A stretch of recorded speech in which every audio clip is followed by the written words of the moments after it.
I'm in the yeshiva and I get a phone call and a guy answers the phone and he's like, "Are you Eliyahu?" And I said, "Yeah, I'm Eliyahu." He said, "Your wife is okay." And I'm like, those are the wrong words to say. Exactly. He hurt my wife. Someone has to hurt him, and it's got to be me.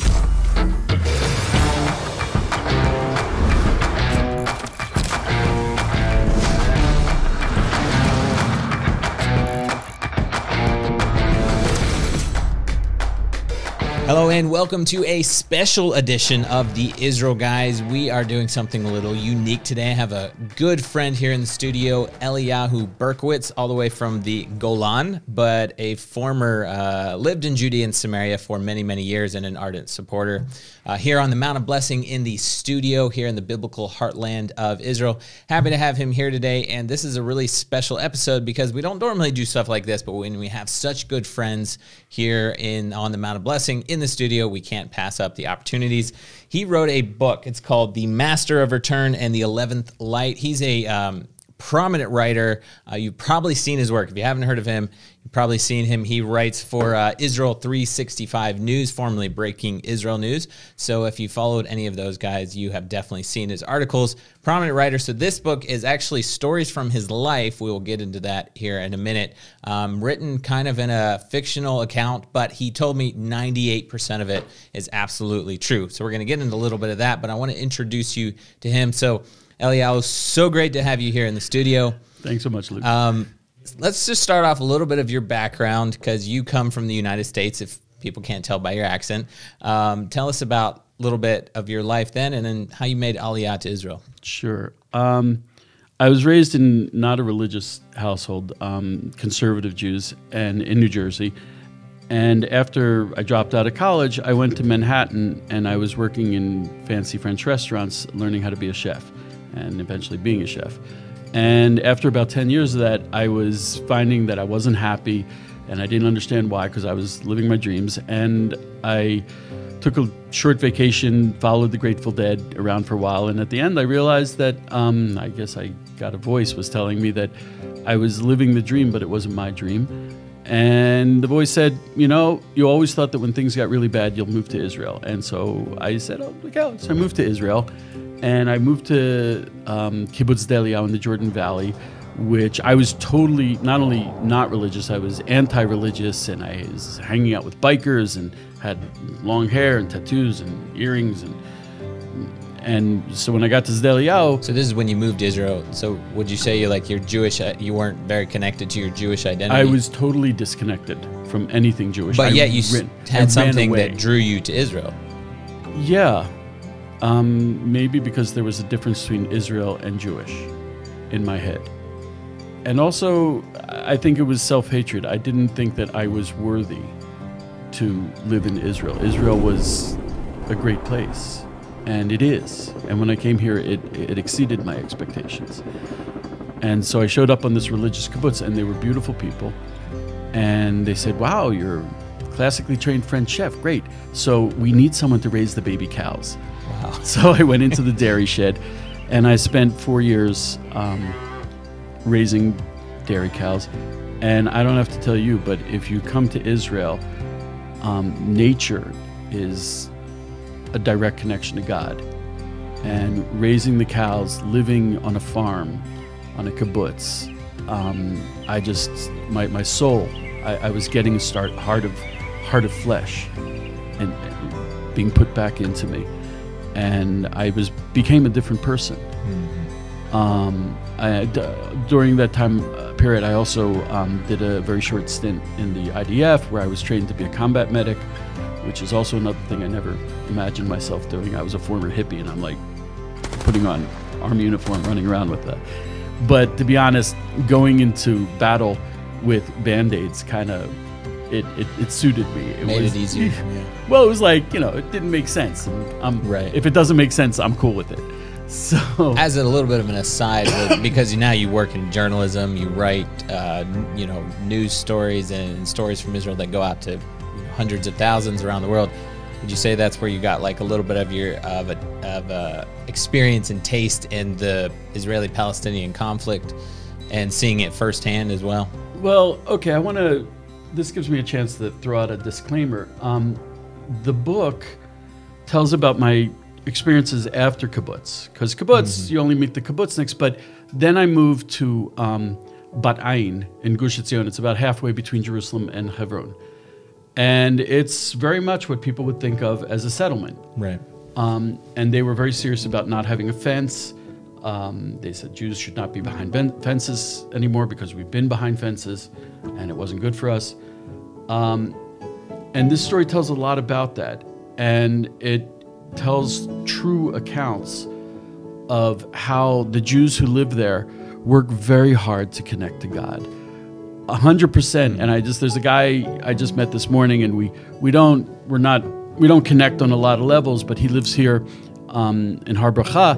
And I looked at him like, we both live where we live for the same reason. And he's like, yeah, we do. We live here because of God, because of God's promise to the Jews.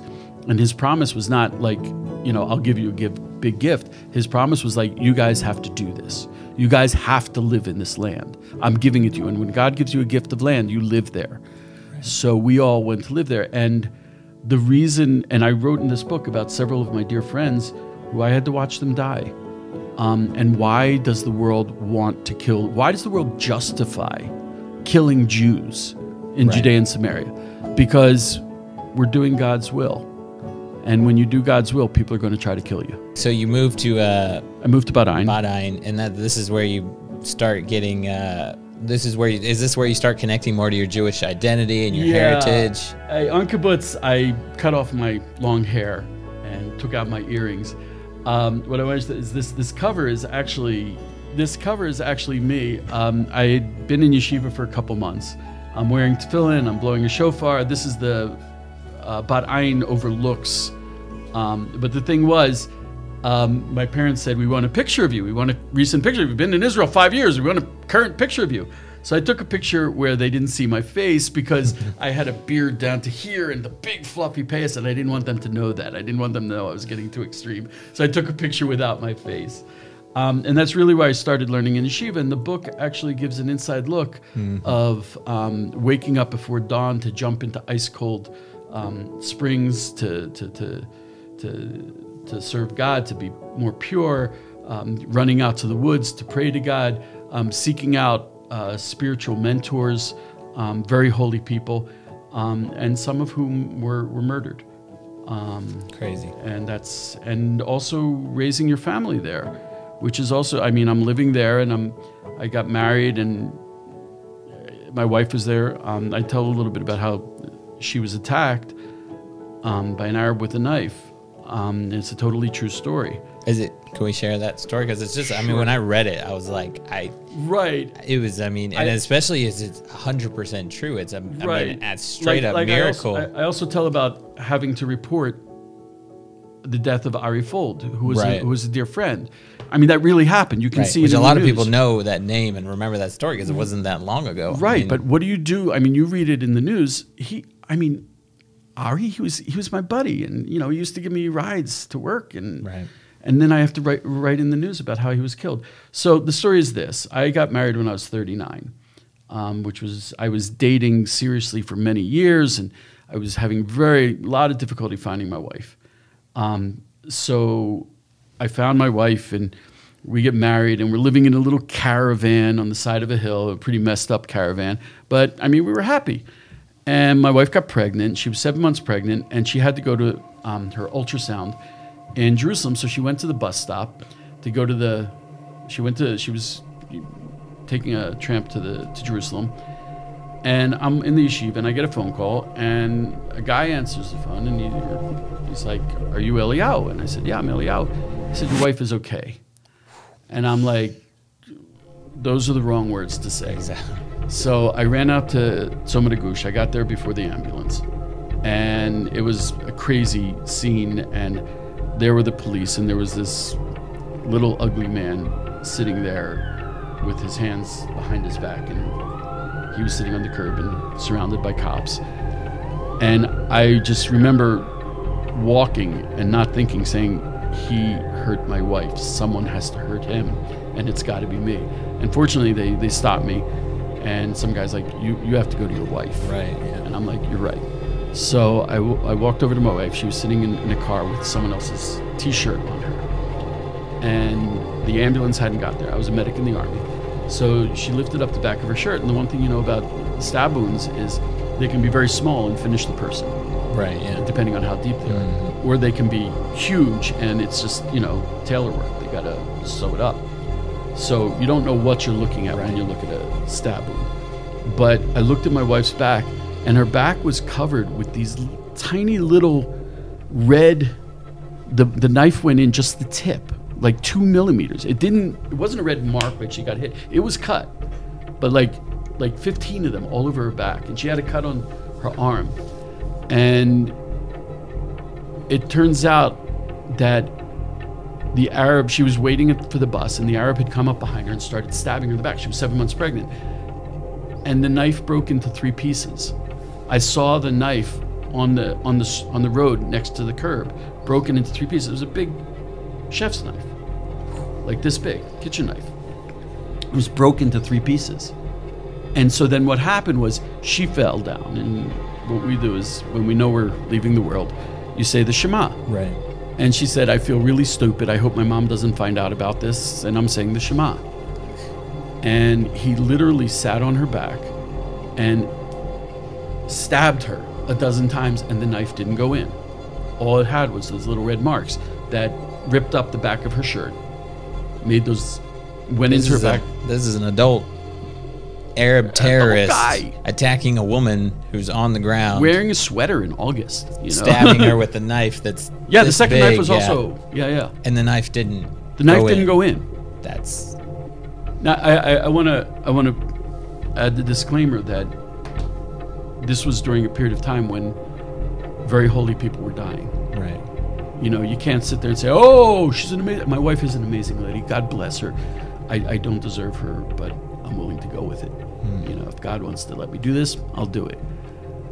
So you can't say, on the merit of, no. Though afterwards, my Rav said, there aren't too many people in the world who can say, I know for a fact that God wants me in this world. And my wife and my daughter, it was the splitting of the sea. God. Right. There can't be much doubt after that. Right. God there's no explanation. Right. And I wrote about it, and I'm telling you, that is as simple as you can tell that story. Right. Okay. And I showed up, and they brought an ambulance to take my wife. We had to use a special armored ambulance because there were left-wing protesters screaming that the police were being abusive to the Arabs. And so we had to have an armored ambulance. That's crazy.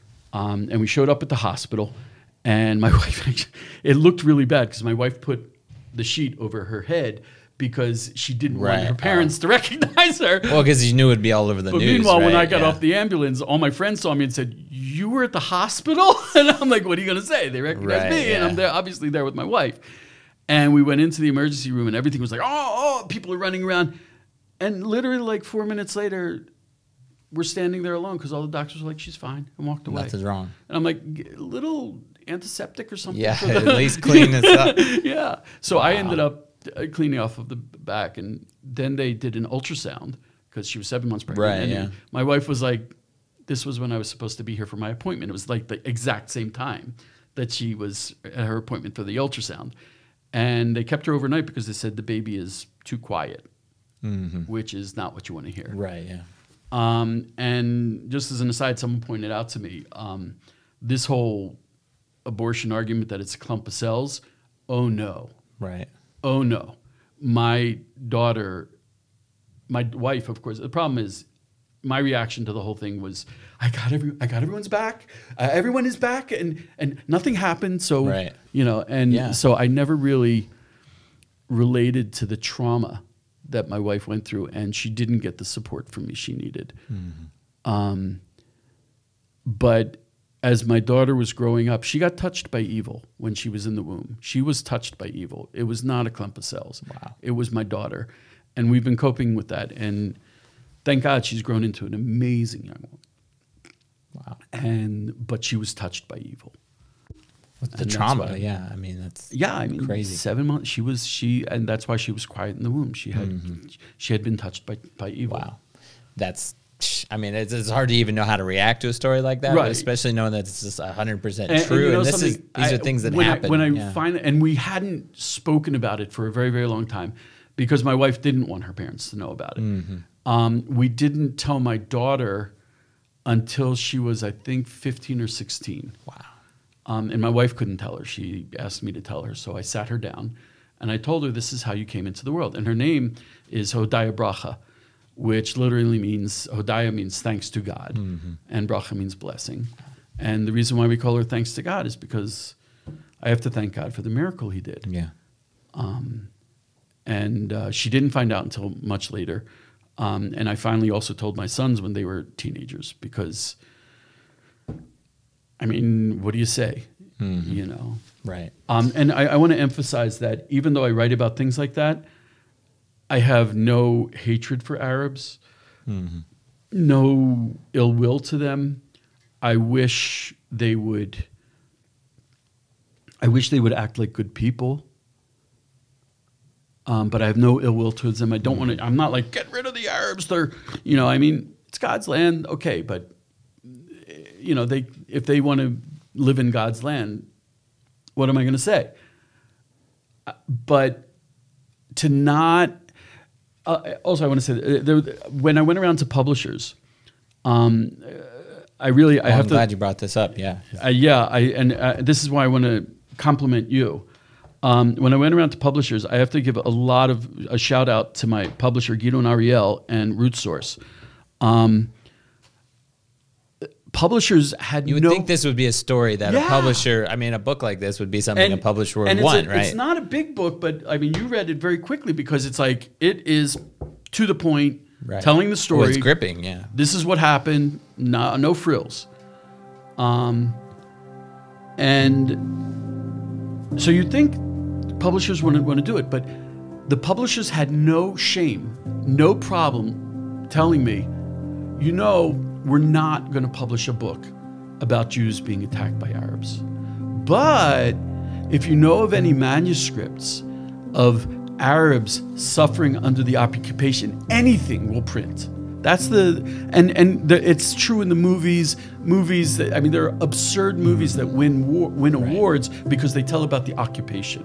Right. And I'm not talking about the occupation. It's not political.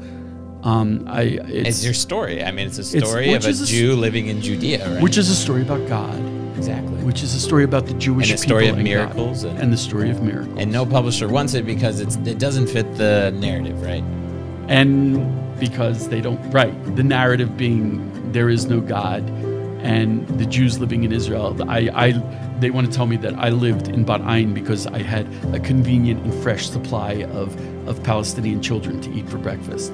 That's what they think. They think I'm there because I'm full of hate and for politics and grabbing land and colonialism. Right. No, every single Jew. That's what we say. How can you argue against a Jew who's living in Judea? I mean, it's like literally where the name comes from. And the reason we're living there has been known and is explicitly written in the Torah. We're living there to connect to God. That's every single Jew. And some of the oldest archaeology in the world, I mean, you're talking 4,000 years is right there. There's so much more to this story. I mean, you told a little part of it. So I read this. You sent this to me. I read it in probably 2.5 days. You read a PDF. I mean, I was like, story. Yeah. You read a PDF, not even the. I mean. So you sent it to me, and I'm in my office working. I was like, oh, I'll just glance at it. So, and then pretty soon I looked up. It's like 30 minutes had gone by. So I had to make myself wait till I got home and read the rest of it. But guys, this is. So you know, too, this is not like a sponsored thing that we're doing on the show here. Eliyahu Berkowitz is a good friend. His book, and this is a book that publishers will not publish because it doesn't fit the poor Palestinian Arab narrative. Okay, this is a story about Jew living in Judea, a story, like you said, about God finding your Jewish heritage in the land of Israel. It's amazing. So if you guys want to help fight that false narrative, because you know it's you had to find someone that would publish this book. You guys order. I promise you won't be sorry, and you'll probably read it in about 3 days. The Master of Return and the 11th Light. It's available on Amazon. We'll put links down in the description below so you can order the book. I want to give a shout out to you, because the Israel guys, one of the reasons why I really was very excited to do this interview is because you guys are truth speakers. You're telling the truth, just like the world, or so much of the world, does not want the truth of the Jews in Judea getting out. You guys, I love your videos because you are showing the truth that no one else is willing to show. And that makes you a brother in arms. I appreciate it. Well, thank you. We appreciate that. We're in the same type of work. We collaborate all the time with Eliyahu. He writes for Israel 365 News. His articles are all over the internet, formerly Breaking Israel News. So if you haven't seen his work, which you probably have, you should check him out. But definitely pick up a copy of his book. Links down in the description below, available on Amazon. Fascinating, gripping story of miracles, story of a Jew living in Judea, and I just think it can't get any better than that. So happy to have you with us today. Thank you so much for sharing just a sliver of your story. There's so much more, but you guys are going to have to order the book to get the rest of the story. Eliyahu Berkowitz, thanks for being with us today.